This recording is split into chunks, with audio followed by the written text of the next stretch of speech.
Today's episode of the Rough Drafts Podcast is brought to you by the newly updated sportsbook at unicorn.com. Unicorn has been a sponsor since the beginning, and this is honestly the best looking and most convenient the site has ever really been. Their new TV guide style layout has made finding and betting a breeze, and with a newly designed and intuitive bet slip, all the information and even access to multi-bets are at your fingertips.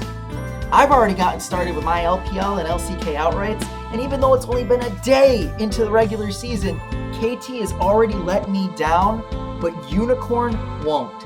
So check out unicorn.com, the world's premier esports betting site.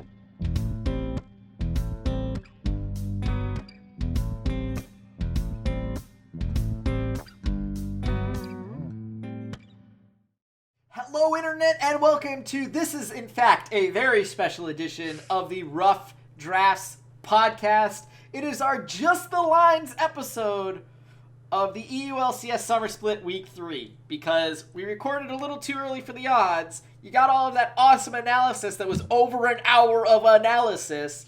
Now we're going to just try and burn through these odds really quick, give our final thoughts before the games start, and of course, joining me as always, the Guess the Line World Heavyweight Championship second place runner-up, Chase, RedShirtKing Wassenar. Oh boy. How does second feel? Like, how does second place feel on a day-to-day basis when you look in the mirror at yourself and you go, I lost the belt to Walter? You know what, man? I think you'll find out in a couple months. Because right now I've got a 3-1 lead, and I don't plan on letting that go. We've been doing very well in Europe, might I add, on our smart money bets. The area in which I am our expert analyst. We are 5-1 now after this week. Got a whole $478 for our lovely listeners who've been following along.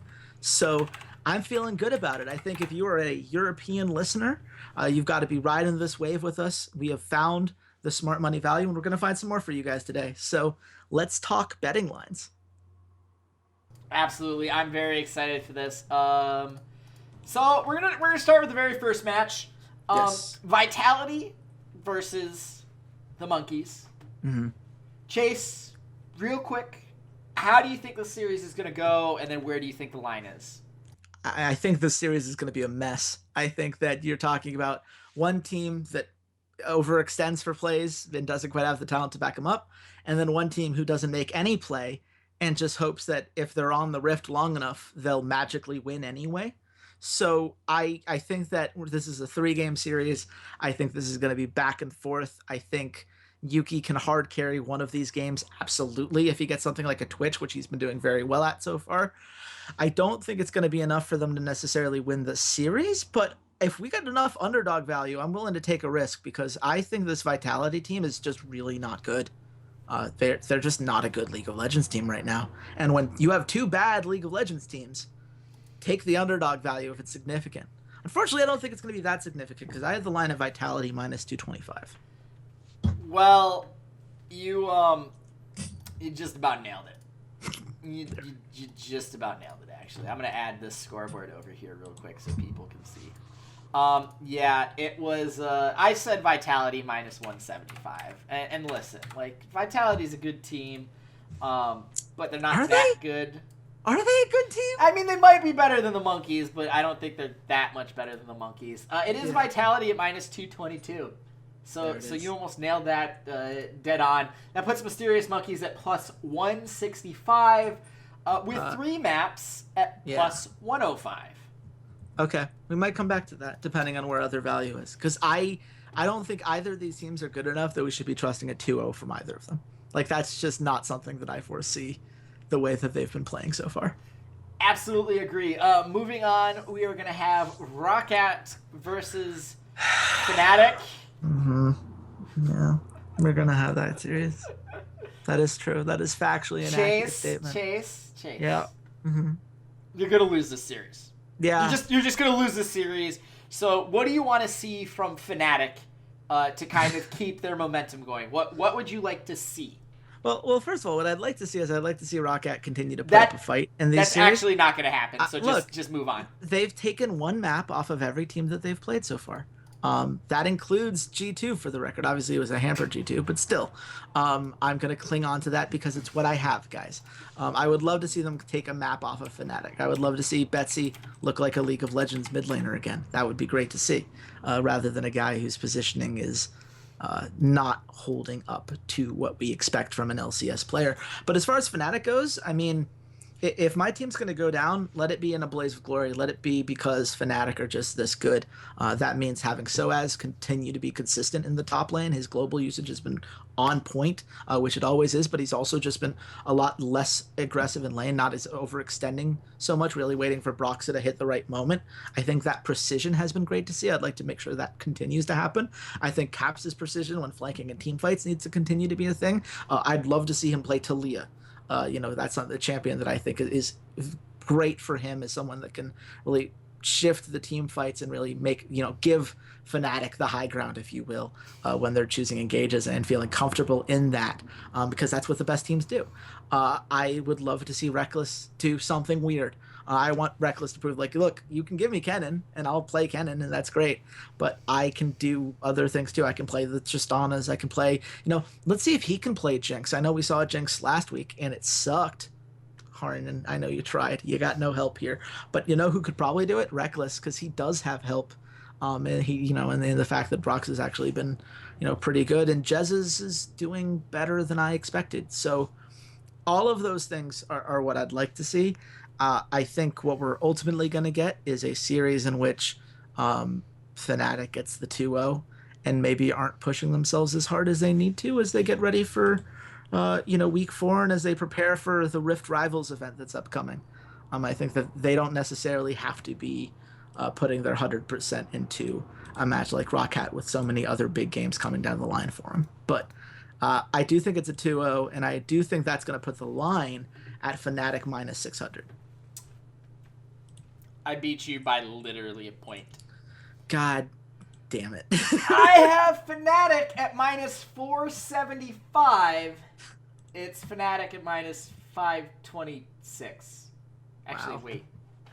Yeah, I was going to say, if that's a rounding error right there, I think. I think that's a rounding error. God damn it. Is that 527? Did I get the point? Come on. I want to believe. Oh, no. I beat you by 20 points. Never mind. Really? Oh, yeah, I beat you by 20 points. Oh, Never mind. So I get that point. I thought it was closer for some reason. Yeah, I just can't math. Rockhat are plus 350 underdogs. Fnatic to get the 2-0 is at minus 129 with, since you brought it up earlier, 3 maps at being plus 145. There you go. 3 maps at plus 145. Yeah, that's possible. Possible. It's not. I wouldn't say it's ideal. I wouldn't say that's. Definitely not ideal. I'm not sure that's enough value to make me jump on board there. Probably not. That's sorry, fine. Rockhat. I love you, but I've learned to manage expectations. I think there's value elsewhere. That's all that matters. Moving on. Misfits versus G2. G2 looking to rebound from their second loss in the past 2 splits. This time coming against Fnatic. Misfits kind of treading water. Yeah. You made all your thoughts pretty clear about Misfits. What do Misfits have to do to knock the Kings of Europe off their throne further down the stairs? Go in a time machine and get the Ignar that played last split, and tell Alfari that it's a scrim and not a LAN match, and maybe he can get his nerves back, because you look at his solo queue accounts, he's doing fine. The guy's not a bad. It's not like he suddenly became a bad player overnight. It just seems like this sophomore slump, if you will, is just kind of coming to the forefront as more is being expected of him, as he's been kind of pushed in that regard. So I'd love to see that kind of get figured out. I mean, I think ultimately, I think it's going to have to come down to, whether they can have a pick and ban that matches what G2 is able to do. I think Young Buck is one of the most brilliant coaches in the league. I think that Daku is a guy that could be a dead man walking if he doesn't turn things around quickly, because their drafts have not been playing to their skill set. and it's kind of just infuriating to watch. But ultimately, at the end of the day, I don't think even all of those being, happening would necessarily lead them to victory. Misfits played G2 during a time in which all three of those things were going their way last split, and they lost. The reason G2 lost last week, not to take anything away from Fnatic. Fnatic played amazingly, but this was also a team that had not practiced together for more than a week on the mid-season patch. Perks had been sick. Trick was on vacation. Expect was on vacation. They'd gone home to Korea. They had very little time as a team to readjust their macro strategies, and I think you could tell there was a little rust there. Now, does that mean Fnatic couldn't beat them in a best of 5 when they play in the playoffs at some point? Because I think that matchup is coming. No, I'm not saying that at all. But what I am saying is, I don't expect the same missteps from G2 that we saw last week. I think they're going to be much sharper. I think their communication is going to be back on track.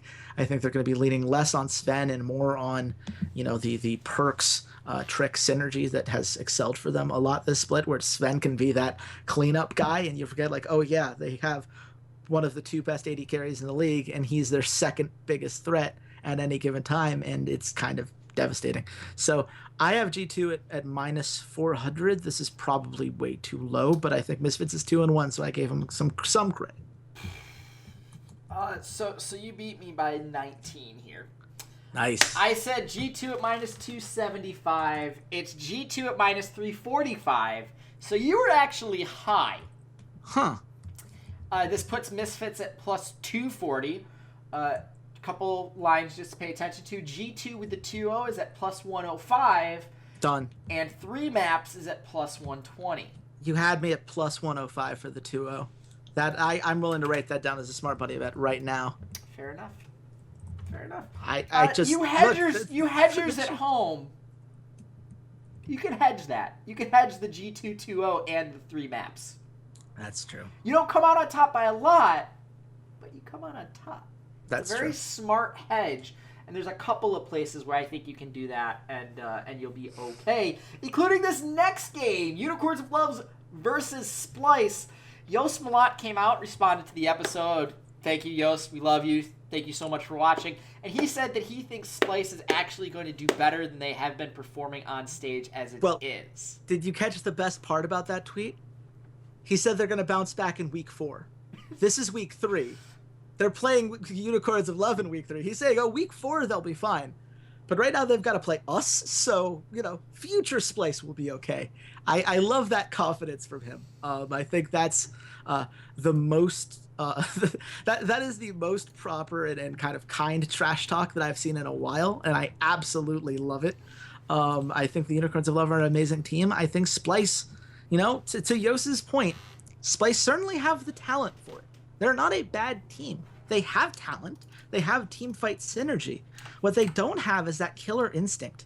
They don't have the confidence that a team like, say, Unicorns of Love have to play around their lead, to really force plays and force objectives when they hit those power spikes. They're just too willing to sit back and expect the enemy team to screw up. You can be better than some of these enemy teams, guys. You're good enough that if you bring the fight to them, you can still win those fights. I wish, I don't know if they need a pat on the back or a hug or what, but you're better than this, guys. Go for these plays, see what you can do, because I think they're capable of a lot. I just don't think they're playing with the confidence of someone that has the tools that they have. I think, unfortunately for them, they're going to be playing a Unicorns of Love team that has all of the confidence, as they should. They've been on fire this split, and I have nothing but positive things to say about their performance so far, especially now that Samix is just looking really good, like I thought that he could last split. I am, There's a reason when people were talking about, does the Samix really fit? I'm like, yeah, he fits. He's doing his job just fine. And if he had a chance to expand his role, I have confidence he could do it. 100% vindicated on that point. If only I had let myself think that when I did my rankings. But I have Unicorns of Love at minus 200 because they should be the favorites, but the casinos never give them the credit they're due. Blasphemer, you are criminally underrating the Unicorns of Love, and you have been punished for your transgressions, sinner. Oh, really? I said Unicorns of Love minus 333. It's Unicorns of Love minus 370. Oh, we're there. Splice that's so is great. At plus 260. Congratulations, Unicorns of Love. The casinos finally take you seriously. Unicorns of Love, 2-0 is at plus 100. 3 maps plus 125. Again. Yeah, 3 maps plus 125 actually sounds maybe pretty good. Maybe hedge. That's all I'm saying. You pretty much you either win money or you go even, but no. Well, I mean, for the sake of unless Splice 2-0s, so yeah. Well, I'm not too worried about that, but I will say, like, you know, we don't hedge on this pod. We give you guys value bets that we believe in. I like the 3 maps bet. I think Splice is good. I think that right so far this split, we haven't had a Unicorns of Love game in which things really blew up against them because they went for a fight that wasn't advised, and you know that overextension meant that they, you know, kind of got themselves in a weird spot for a single map, not for a full best of 3. Yakos, what are you doing here? Oh, that's true. That's true. Yeah, the Unicorns H2 what? Oh, it was H2K that gave them trouble. Got it. Right. Thank you, Yakos. True. Yes. Appreciate it. Here's the thing. Trashy is not Yankos. So this is true. I don't know. I have to think about that one. I'm gonna have to go back and forth. That's fine. I do take that point. So we're all tied up going into the 5th game, which is Roccat versus Ninjas in Pajamas. Oh man, the game I think everyone's been waiting for. I can't think of any 2 teams that I'd rather watch play than Roccat and Ninjas in Pajamas. Can't think. Man, that classic Nagne versus Betsy matchup. Nagne versus Betsy. The one that we've all been waiting for. I mean, Prophet versus Faxi. I mean, that's something watching in the spring last split. We knew that those two Throttle versus Wadid. Actually, that one kind of makes more sense than the other two, unfortunately. What? Wadid has been amazing. I mean, yeah, but like at the same time, like it's a Korean in Europe that like both of those players were in Europe last split. Like Nagne and Prophet, like I can imagine like Prophet was playing on the SKT bench and thinking to himself, you know what? Next split, I'm gonna go out and I'm gonna be on the Ninjas in Pajamas and I'm gonna be playing up against a guy like Faxi. Something tells me Prophet didn't even know Ninjas in Pajamas were an actual organization until they called him and said, "Hey, we want to sign you to our team." I can't disprove that. I don't have evidence that would imply otherwise. The best kind of narratives are the ones that can't be disproven. I'm going to stick by that. Prophet did not know who the Ninjas in Pajamas were. That is fine. Chase, where do you think the line is on this one since we've memed it enough?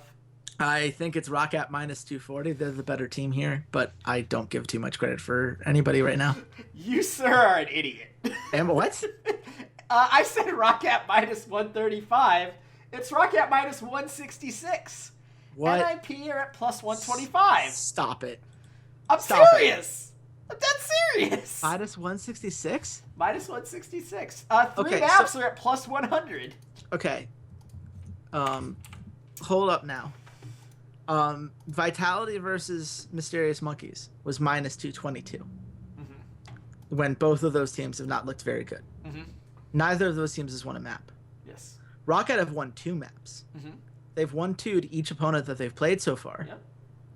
And Ninjas in Pajamas have lost every map. How is that only minus 166? That literally doesn't make sense. Roccat are, by definition, a better team than Vitality so far this split. And yet they have lesser odds against a team that... Like, am I supposed to believe that they think that Ninjas in Pajamas are good? Like, I doubt that's the answer, right? Like... What in the world? Like, how does that make sense? How does that make sense? Those lines should not be very different. That's a massive leap for people that forget this is on a decimal scale. We convert them to plus minus because we think that makes sense for Western audiences, because that's I mean American audiences, we should say, because that's how we do it here. But also just, you know, whatever currency you're in, you can think about, you know, plus being how much you make on a $100 bet, minus being how much you'd have to bet to win $100. That just makes sense. But if you look at it at a decimal scale, that is a massive gap. It's a logarithmic scale, so that's a massive gap. And I strongly disagree with that. I think Roccat minus 166 is value, man. Ninjas in Pajamas, there's nothing that says that this is a good team. Rockat's won 2 maps. Roccat won 2 maps. Other than Prophet and Nagne aren't bad. Like, they aren't. They haven't won a single map. Roccat, they're he's pretty good Galio. Yeah, but if they're gonna win against a team that's not Mysterious Monkeys, who are they gonna win against? It's probably Roccat. But we could say the same about Mysterious Monkeys. Like, okay, fine. We're moving on. I just want you to know, Unicorn, I'm glad that you finally are respecting the Unicorns of Love, but I am taking note of the disrespect you are showing this 4th place team that looks not so great. And let me just mute Chase for you guys real quick. There you go. Cut off the Roccat. I actually muted you, just so you know. How dare you? How dare you and how dare Unicorn? I'm not. How dare I? This. Listen, Yeah. Nick the producer's on vacation right now. I'm the one running everything. I have the right to mute you. I'm the champion, damn it. I get to do what I want to do, and I don't really want to move on to the next game because it has Vitality, and I don't care about Vitality. Yeah, but you get to watch H2K beat Vitality up for what'll probably be like 55 minutes, and I get to watch Joko get 2 First Bloods, and then Yonko still win because it's not ideal, I think. Joko's such a waste. I'm just gonna waste of talent. H2K minus 600. So we're gonna tie for the week. Yep, there we go. We're gonna tie. Brought it back. Because I said H2K minus 350. And it's H2K minus 500. Vitality are at plus 330 underdog value. H2K for the 2-0 is at minus 125. H2K for the 2-0 is minus 125? Minus 125, yep. That, okay. Sorry for making you have to edit that, but also, we're taking that. That's amazing. The Vitality have no chance. How is it only minus 125? I do not know. That's amazing. Okay, cool. Well, that's 2 smart money bets. Do we want to find a third? Do we need to find a third? I mean, I'm going to be the one that's going to be like a hedge G2 Misfits, hedge Splice Unicorns of Love, and... Okay, but we can't tell people to, like... I think for our show, we need to put some confidence out there. Like, we need to tell people, like, this is what we believe is going to happen. We can't tell you both of these things are going to happen. If you really just want to make your little bit of profit, we have highlighted how you can do that. You know you can make your hedge work. We're not going to begrudge you for that. But I think for the sake of our listeners at home... Monkeys at plus 165 over Vitality. I'm fine with that, actually. I want to go big here. I want to go with a big one. Monkeys are winning a series, and it's going to be against Vitality. I like it. I like it quite a bit. And not because it's 1 o'clock in the morning, and I'm running on tired energy at all. No siree. I think the Monkeys win this series. God damn it, Yuki is a good 80 carry. So here are our smart money bets for week 3 of the EU LCS. You won't have a lot of time to get them in, but get them in quick. Mysterious Monkeys at plus 165 over Vitality. G2 to take the 2-0 over Misfits at plus 105. And H2K to get the 2-0 over Vitality at minus 125. Bad week for Vitality because they're a bad team and they're miserable to watch. Yeah, they're bad and should feel bad. They are That's bad. Where we're coming from. Absolutely. Except for Vander, man. Vander, I hope you and Joko deserve happiness. Wherever you end up, because I doubt you're going to be on Vitality next split. Something tells me you'll find better opportunities for yourselves. Maybe, I'm rooting for you. Maybe in North America. Ooh. Maybe. Ooh. I don't know. Here comes the money. Money. Ah, yes, the European Kiwi Kid coming to America. That'll be a great movie. But that being said, we do have North America coming up. You guys can stick to the channel and check out our NA Week 3 Guest Lines episode. And, of course, you can follow us on Twitter. I am at Ceades_LOL. Chase, where can the good folks at home find you? You can find me, as always, at RedShirtKing. I would love to talk to you guys about anything we said on the show today. I clutched out that tie this week, and I'm gonna take that to the bank. It's going to be fun to see how this competition keeps going. Hopefully, we can keep bringing in those smart money bet value for you guys, because we have been on a roll in Europe, which was not how that worked out last split. So hopefully we can keep that momentum going. Because we finally figured it out. We finally figured out the good teams are good, the mediocre teams are mediocre, and the bad teams are bad. Yeah, it's really stunning analysis, really. I shout out to us for finally getting our hands around that. Hey man, that crazy out there idea. Fair. What do you expect from us? We've been doing this for 3.5 years. That is the kind of on-the-ball analysis you get from Chase and Walter here on the Rough Drafts podcast. So join us a little bit later today to get our Week 3 NA Guest Lines episode. And until then, goodbye, Internet.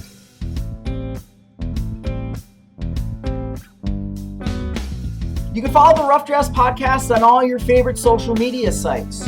Twitter @RoughDraftsPod, Facebook.com/RoughDraftsPod, SoundCloud.com/esportsroughdrafts, YouTube.com/RoughDraftspodcast, as well as on iTunes by searching for the Rough Drafts Podcast. The Rough Drafts Podcast is supported by our lovely Patreons at patreon.com/RoughDraftsPod and by viewers like you. Thanks for listening, and goodbye, Internet.